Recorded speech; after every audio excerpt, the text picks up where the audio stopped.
Hey everybody, welcome back to part 2 of our FireRed Randomized Nuzlocke. If you missed the first episode, make sure to check out part 1 of the series. We left off in Vermilion City after getting our encounters and trading for Blue, the Entei.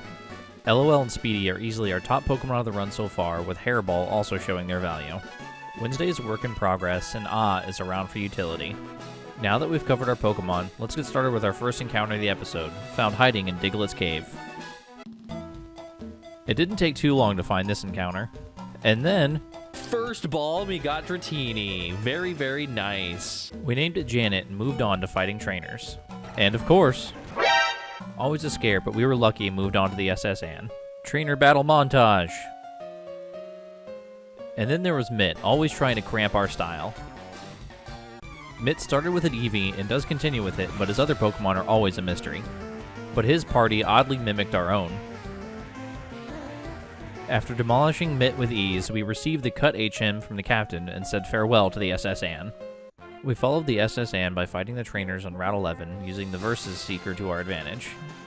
After quite a few battles, we were ready to take on the Vermilion City Gym. I always prefer to take care of the 3 ordinary trainers before messing with locks, so we did that before unlocking our way to Lieutenant Surge. One of the trainers had a very appropriate Raichu, which Lieutenant Surge was sadly missing. Now, I was hoping for a more interesting battle here, but the Randomizer had other plans. After sending out a Linoon and the nearly identical Furret, Lieutenant Surge sent out a Gulpin, which was, almost interesting.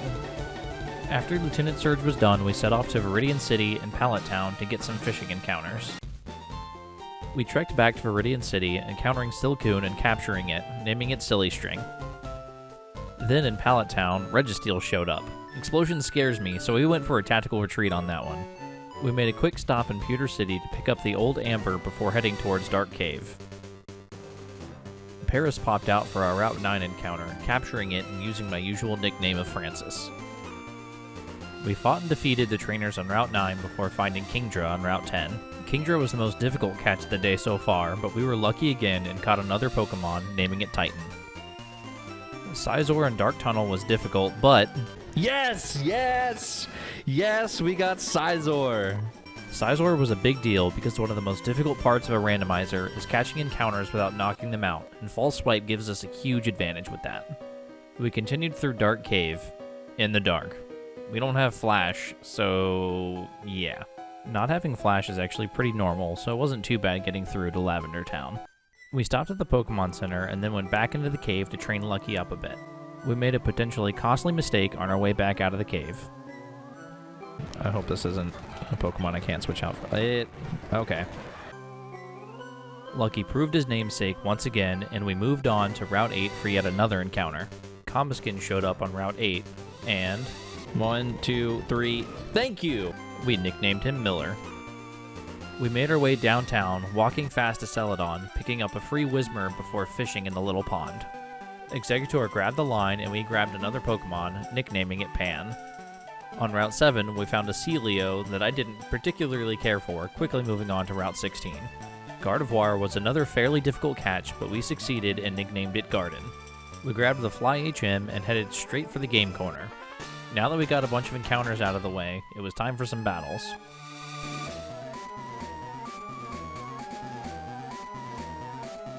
This is yet another section of this game that's quite a grind, but after many trainers fought and items picked up, we finally reached Giovanni.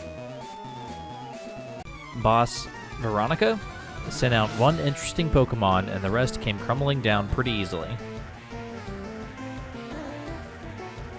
We beat Giovannica, got the Silscope, took a quick detour through Saffron City for no reason at all really, and then continued on to the Pokemon Tower.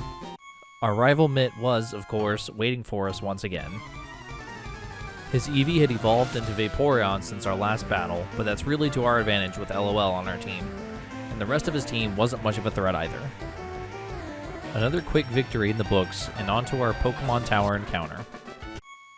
Pidgeotto would soon be caught with the nickname of Pecker.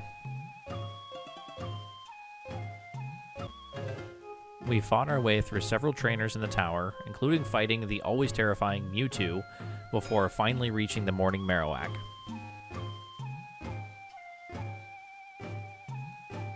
Marowak isn't usually very difficult, but I forgot I was at level 30 and... Oh crap. No! No! They ask you how you are, you just have to say that you're fine when you're not really fine, but you just can't get into it because they would never understand. We lost Speedy. One of our strongest Pokemon lost to Marowak. The first loss is often the hardest, but we managed to move on. Almost lost Hairball, another one of our top mons, to self-destruct, but he barely pulled through. We soon went and swapped out Speedy for Garden to cover psychic attacks again before going back to the tower.